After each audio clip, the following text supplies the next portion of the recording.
Now student, let us discuss the next experiment, that is from the green chemistry preparations. Now in the chemistry there are millions of the compounds are get synthesized daily, and after the synthesis of compound, the analysis of the compound, that is qualitative and quantitative analysis, is get carried out by the number of physical as well as the spectroscopic methods. Now here we are going to see the synthesis of some compounds by the green chemistry approach. Now what is the green chemistry? The first problem is that what is green chemistry? Now the green chemistry name itself indicates that this is the chemistry in which the synthesis of any compound or in chemical reaction of any compound is get carried out by the environmental approach. That means the chemicals whatever we use during the synthesis or during the reaction, those chemicals we use those chemicals in such a way that those chemicals do not affect the environment. That means whatever we carry out the synthesis, that synthesis must be a environment friendly, and that chemistry is nothing but the green chemistry. So here we are going to synthesize the compounds in such a way that those compounds or whatever we use the reagents, those reagents must be a less hazardous or no hazardous to the environment. Green केमिस्ट्रीच्या अप्रोचने आपल्याला काही कंपाऊंडचं synthesis आपल्याला बघायचं आहे केमिस्ट्रीमध्ये, आणि हे synthesis जे आहे ते वेगवेगळ्या डेरिव्हेटिव्हचं सिंथेसिस या ठिकाणी आपण करणार आहे. सिंथेसिस करताना ग्रीन केमिस्ट्रीमध्ये काय असतं की ज्याच्यामध्ये जे केमिकल्स आपण वापरणार आहोत, दोज केमिकल्स, ते केमिकल कसे असले पाहिजेत, हे इन्व्हायरमेंटला कमी हॅझार्डस असले पाहिजेत. त्याच्यामध्ये जे सॉल्व्हंट आपण वापरणार आहोत ते सॉल्व्हंट देखील इन्व्हायरमेंटला कमी त्यांचा इम्पॅक्ट झाला पाहिजे, नुकसान झालं पाहिजे. अशा प्रकारचा अप्रोच जर ठेवला तर त्या सिंथेसिसला आपण ग्रीन सिंथेसिस असं म्हणतो. मग त्यासाठी आपल्याला जे बॅन्ड केमिकल्स असतील ते बॅन्ड केमिकल्स वापरायचे नाही. जसं ॲसिटिक अनहायड्रेटसारखे केमिकल्स जे आहेत ते बॅन्ड केमिकल्स आहेत. Those chemicals forms a hazardous to the environment आणि ते ह्युमन हेल्थला देखील आपल्याला नुकसान करू शकतात. म्हणून असे जे केमिकल्स आहेत त्यांचा अल्टरनेटिव्ह केमिकल शोधून सिंथेसिस करण्याचा प्रयत्न करायचा. किंवा बेन्झिनसारखे सॉल्व्हंट आहेत, हे प्रचंड प्रमाणावर आपण जर वापरले, दे आर कॅन्सर कॉझिंग आणि इन्व्हायरमेंटला पण ते डॅमेज करतात. त्यामुळे त्यांचा पर्याय आपल्याला शोधता आला तर तो पर्यायी सॉल्व्हंट आपण वापरायचा, किंवा सॉल्व्हंटची जी क्वांटिटी आहे ती रिड्यूस करायची. आता वेगवेगळे जे काही सिंथेसिस कॅरी आउट केले जातात त्या सिंथेसिसमध्ये काय होतं की मेन प्रॉडक्टबरोबर इतरही साईड प्रॉडक्ट, बाय प्रॉडक्ट्स आपल्याला मिळतात. कमीत कमी बाय प्रॉडक्ट जर आपण तयार करता आले सिंथेसिसमधनं, म्हणजेच त्याची इफिशियन्सी किंवा इकॉनॉमी पर्सेंटेज यील्ड कंपाऊंडचं जर वाढवता आलं तर ते देखील काय असतं, ग्रीन केमिस्ट्री अप्रोच असतं. सो अशा दृष्टीने सिंथेसिस आपल्याला काही या सेमिस्टरला बघायचे. 2 प्रॅक्टिकल आपल्याला कंपल्सरी आहे. त्याच्यापैकी पहिलं प्रॅक्टिकल जे आहे मग synthesis of acetanilide from aniline by using zinc dust and acetic acid.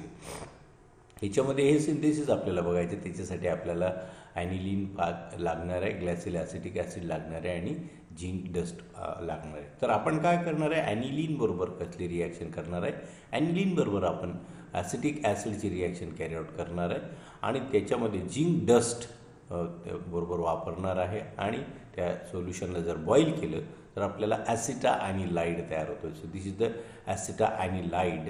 So आता ही जी काही रिॲक्शन आहे मेन सिंथेसिसमध्ये आपल्याला काय बघायचं असतं, we must understand what is that reaction.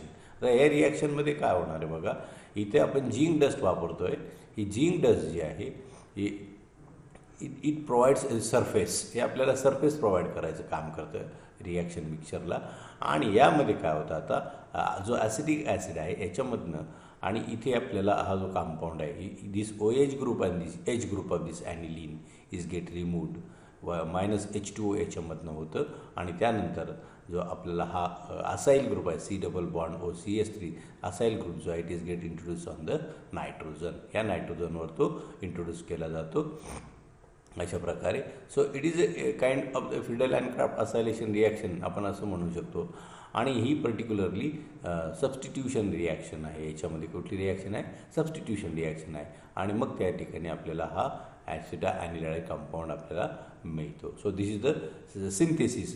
आता याच्यामध्ये आपण बघणार आहोत हे सिंथेसिस जे करताना याचं ग्रीन केमिस्ट्री कॉन्टेक्स्ट काय किंवा ग्रीन केमिस्ट्री अप्रोच काय आहे. तर जनरली काय केलं जातं, ॲसिटिक अॅनहायड्राइड तयार करताना ॲसिटिक अॅनहायड्राइडचा वापर केला जातो. पण इथं आपण काय केलेलं आहे, ॲसिटिक अॅनहायड्राइडचा वापर केलेला नाही, तर आपण वापर करताना काय केलेलं आहे, ॲसिटिक ॲसिडचा आपण वापर केला. त्यामुळे आपण काय करायला पाहिजे, avoid the use of acetic anhydride, कारण ते बॅन्ड आहे अनेक देशांमध्ये आणि नार्कोटिक्स म्हणून त्याचा वापर केला जातो म्हणून ते बॅन केलेलं आहे. आता आपण जे रिॲक्शन करणार आहे, मिनिमायझेस द वेस्ट बाय प्रॉडक्ट. याच्यामध्ये काय होतं, बाय प्रॉडक्ट जे आहेत ते मिनिमाइज केले जातात, कमी केले जातात आणि अवॉइड हजार्डस सॉल्व्हंट. आणि इथं काय आता हजार्डस सॉल्व्हंट जे आहे ते काय केले गेले, अवॉइड केले गेलेले आहेत.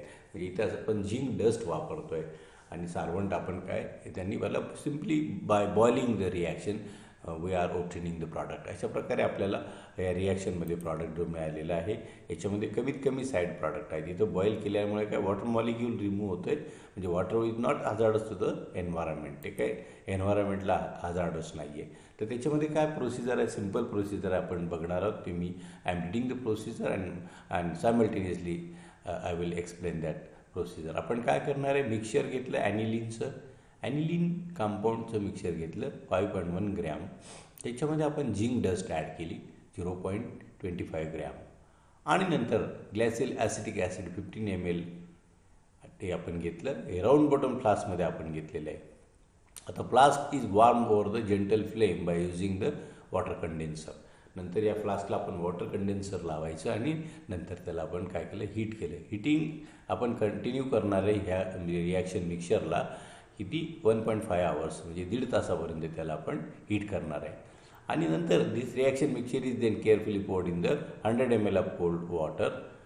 Take in the 250 ml beaker with cooling and vigorous stirring. आता हे 1.5 तास हीट केल्यानंतर आपण एका बिकरमध्ये काय घेणार, आईस कूल वॉटर घेणार किंवा आईस आपण घेणार आणि 100 ml पर्यंत आईस कूल्ड वॉटर.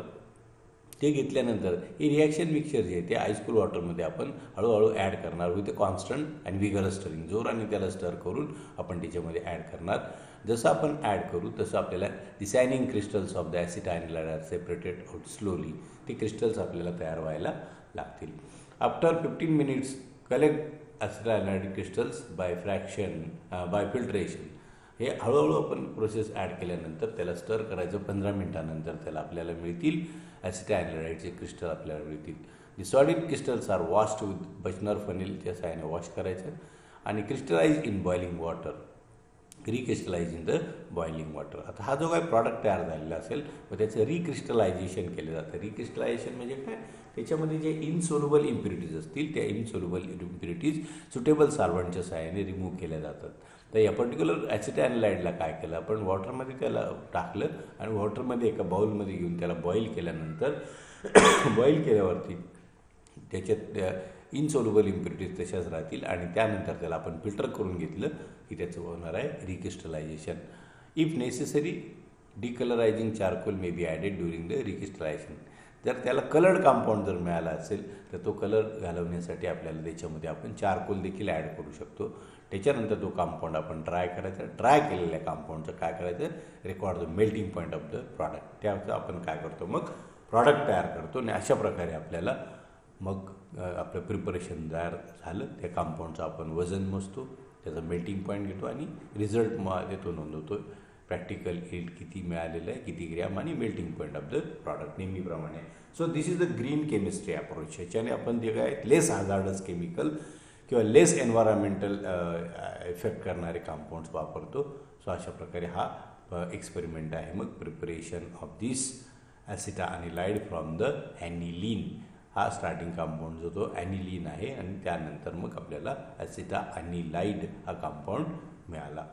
सो अशा प्रकारे सिंथेसिस आपण करू शकतो. आता दुसरा एक्सपेरिमेंट याच्यामध्ये आपण ग्रीन केमिस्ट्री अप्रोचचा बघणार आहोत. Synthesis of para bromo acetanilide from acetanilide by using KBr potassium bromide वापरून आपण काय करणार आहोत, सिंथेसिस करणार आहोत. आता सिंथेसिस कसलं करायचं, पॅरा ब्रोमो ॲसिटा अॅनिलाइड. मग अशी मागच्या एक्सपेरिमेंटमध्ये आपण ॲसिटा अॅनिलाइड तयार केलेला आहे. त्या ॲसिटा ॲनिलाइडच्या पॅरा पोझिशनला ब्रोमिन ग्रुप जर इंट्रोड्यूस केला ॲसिटा ॲनिलाइडचा तर तो तयार होईल पॅराब्रोमो ॲसिटा ॲनिलाइड. त्याच्यासाठी केमिकल्स आपण हे दिलेले आहेत, ॲसिटा ॲनिलाइड, इथेनॉल, पोटॅशियम ब्रोमाइड आणि सेरिक अमोनियम नायट्रेट, CAN ज्याला आपण असं म्हणतो. आता बघू याच्यामध्ये मेन रिॲक्शन काय आहे बघा. हा ॲसिटा ॲनिलाइड कंपाऊंड आहे. हा ॲसिटा ॲनिलाइड कंपाऊंडची रिॲक्शन सिंपल आपण काय सेरिक अमोनियम नायट्रेट हा जो इंटरमिजिएट कंपाऊंड त्याच्या प्रेझेन्सीमध्ये KBr बरोबर रिॲक्ट करणार बाय युजिंग इथेनॉल इथेनॉल आणि aqueous ethanol as a solvent म्हणून इथं वापरणार आहोत. आणि याच्यानंतर KBrचं इंट्रोडक्शन जे आहे ते काय होणार आहे. या KBr मतलब Br जो आहे it is get introduce at the para position to form this para bromo acetanilide. हा पॅराब्रोमो ॲसिटा ॲनिलाइड तयार होतो. आता याच्यामध्ये पॅरा पोझिशनलाच का याचं होतो आपल्याला इंट्रोडक्शन. प्रॉडक्ट जो आहे आपल्याला पॅराब्रोमो ॲसिटा ॲनिलाइड का मिळतो तर आपल्याला आपण थेअरीमध्ये आपण पाहिलेलं आहे. त्याच्यामध्ये कसं असतं ते मी तुम्हाला सांगतो. आपल्याला हा जो ॲसिटा ॲनिलाइड आहे, so here this acetanilide is there. ॲसिटा ॲनिलाइडमध्ये जो ग्रुप आहे NHCOCH3 हा ग्रुप आपल्याला आहे. सो दिस इज NHCOCH3 हा ग्रुप जो आहे याच्यामध्ये ब्रोमिनचं इंट्रोडक्शन होणार आहे. NHCOCH3 हा जो हे ब्रोमिनचं इंट्रोडक्शन पॅरा पोझिशनला का होणार आहे तर आपल्याला माहिती आहे. आता ब्रोमिन जो आहे KBr मधला bromine having delta negative charge, याच्यावरती डेल्टा निगेटिव्ह चार्ज असल्यामुळे आता आपल्याला काय आहे की हे जे काही पोझिशन्स आहेत कंपाऊंडमध्ये KBr in presence of KBr आणि CAN सेरिक अमोनियम नायट्रेट हा जो कंपाऊंड आहे आपण वापरणार आहे.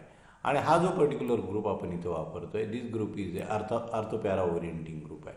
हा कसा आहे आर्थोपॅरा ओरिएंटिंग ग्रुप आहे. त्यामुळे याचं इंट्रोडक्शन जे आहे याची ह्या कंपाऊंडचं इंट्रोडक्शन हे जे आहे ग्रुप हा आर्थो किंवा पॅरा पोझिशनला प्रॉडक्ट देतो.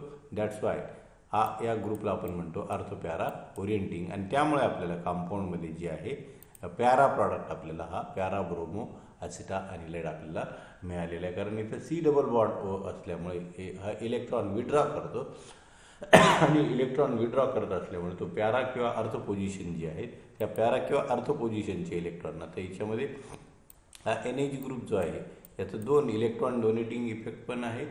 इलेक्ट्रॉन डोनेटिंग रेझोनन्स आणि इलेक्ट्रॉन विड्रॉईंग इंडक्टिव्ह इफेक्ट पण त्याचा असल्यामुळे तो काय करतो इलेक्ट्रॉन ज्या वेळेला विड्रॉ करेल हा C डबल बॉन्ड O इथं प्रेझेंट असल्यामुळे जो रिंगमधनं इलेक्ट्रॉन विड्रॉ करतो ते जो इलेक्ट्रॉन्स आर गेट विड्रॉन हा इलेक्ट्रॉन डेन्सिटी तिकडे शिफ्ट झाली तर इथं आपल्याला पॉझिटिव्ह चार्ज मिळतो.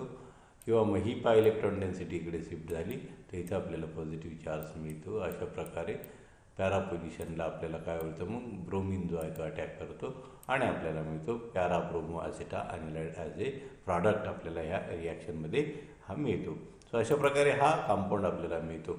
याच्यामध्ये ग्रीन कंटेस्ट काय मेनली आपल्याला बघायचं. ग्रीन कंटेस्ट याच्यामध्ये corrosive molecular bromine is replaced with the novel brominating agent. आपला ब्रोमिन जो आहे सेपरेट ब्रोमिन तो रिप्लेस केला ब्रोमिनेटिंग रिएजंट आपण वापरायचा म्हणजे जेणेकरून करोजन जे आहे करोजन होणार नाही. किंवा bromination carried out in aqueous medium आपण इथं वॉटर वापरलेलं आहे म्हणजे ॲक्वियस मिडियममध्ये जर आपण ब्रोमिनेशन कॅरी आउट केलं तर हॅझार्ड्स काय होतात कमी होतात. क्लोरिनेटेड सॉल्व्हंट जे आहे जे क्लोरीन असलेले सॉल्व्हंट त्याचा वापर हा टाळायचा इथे आणि use of acetic acid as a solvent is avoided. इथे आपण ॲसिटिक ॲसिड सॉल्व्हंट म्हणून वापरलं नाही वॉटर आणि इथेनॉल इथं आपण सॉल्व्हंट म्हणून वापरलेलं आहे. आणि reaction is considerably fast. Reaction कशी आहे याच्यामध्ये एक फास्ट रिॲक्शन आहे त्याच्यामुळे कमीत कमी हॅझार्ड्स होतं. So these are the green approach or green contest of this synthesis. या सिंथेसिसचं काय तो ग्रीन ॲप्रोच आहे. अशा प्रकारे मग आपल्याला पॅराब्रोमो ॲसिड ॲनिलाइड त्याचा डेरिव्हेटिव्ह आहे ॲसिड ॲनिलाइडचा डेरिव्हेटिव्ह आपण तयार केलेला आहे. त्याचा आता प्रोसिजर सिम्पली आपल्याला बघायची आहे. एका कोनिकल फ्लास्कमध्ये आपण 1 ग्रॅम ॲसिड ॲनिलाइड घेणार आणि त्याला आपण काय करणार 15 ml इथेनॉलमध्ये त्याला आपण डिझॉल्व करणार. 15 ml इथेनॉलमध्ये डिझॉल्व झाल्यानंतर काय होईल आता compound is get dissolved in 15 ml ethanol. Then In 100 ml beaker, 1 gram of potassium bromide and 6 gram of ceric ammonium nitrate dissolve करून घेणार आपण 15 ml वॉटरमध्ये. दुसऱ्या एका बिकरमध्ये काय घेणार, 1 ग्रॅम पोटॅशियम ब्रोमाइड आणि 6 ग्रॅम आपण सेरिक अमोनियम नायट्रेट डिझॉल्व करून घेणार आणि this solution is added dropwise to the conical flask containing acetyl. मग आधीचं जे सोल्युशन आपण कोनिकल फ्लास्कमध्ये घेतलेलं आहे त्याच्यात दुसरं सोल्युशन ड्रॉपवाईज आपण ॲड करणार ॲसिटाइलच्या सोल्युशनमध्ये. आफ्टर कम्प्लीट ॲडिशन, पूर्ण ॲडिशन झाल्यानंतर रिॲक्शन मिक्सचर जे it is stirred for the 10 minutes at room temperature. Room टेम्परेचरला त्याला आपण 10 मिनिटापर्यंत स्टर करणार आणि नंतर मग सोल्युशन इज कूल्ड. सोल्युशन जे आहे ते पोर्ड करणार आपण इन आईस कोल्ड वॉटर. त्याला कूल करायचं आहे आपल्याला आईस कोल्ड वॉटरमध्ये ॲड करून. त्यावेळेला आपल्याला मिळतील व्हाईट क्रिस्टल्स. हे सोल्युशन एखाद्या बिकरमध्ये आईस घ्यायचं आणि त्या आईसमध्ये पोअर केलं, टाकलं की आपल्याला क्रिस्टल मिळतील पॅराब्रोमो ॲसिटाइलचे. आणि नंतर तो कंपाऊंड काय करायचं आपल्याला, त्या कंपाऊंडला आपण ड्राय करणार, रेकॉर्ड द यील्ड आणि मेल्टिंग पॉईंट त्याचा आपण घेणार. यील्ड त्याचं आपण ड्राय केल्यानंतर यील्ड आणि मेल्टिंग पॉईंट घेतले की ते रिझल्टमध्ये मेन्शन करणार किती ml ॲसिटाइल प्रॅक्टिकल यील्ड ऑफ पॅराब्रोमो ॲसिटाइल किती मिळालेलं आपल्याला, किती ग्रॅम आणि त्याचा मेल्टिंग पॉईंट. अशा प्रकारे हे प्रॅक्टिकल्स आपल्याला आपण पाहिलेले आहेत. आपण थिअरी डिस्कस केली, क्वालिटी ॲनालिसिसची सगळे कंपाऊंड आपण डिस्कस करू शकत नाही म्हणून आपण ते ब्रीफ डिस्कशन केलं. नंतर आपण 2 प्रॅक्टिकल पाहिले, ऑर्गॅनिक इस्टिमेशनचे, व्हॉल्युमेट्रिक इस्टिमेशनचे आणि त्याच्यानंतर हे 2 प्रॅक्टिकल्स आपण ग्रीन केमिस्ट्री अप्रोचचे आपण पाहिले. सो ऑन दिस ओरल तुमची घेतली जाणार आहे. तुम्ही तयार राहायचं. तशा सूचना तुम्हाला दिल्या जातील तुमच्या व्हॉट्सअप ग्रुपवर आणि झूमवरती तुमचं ओरल घेतली जाईल. सो बी प्रिपेअर्ड. लेक्चर बघा. अटेंडन्ससाठी कॉमेंटमध्ये तुमचं नाव लिहा.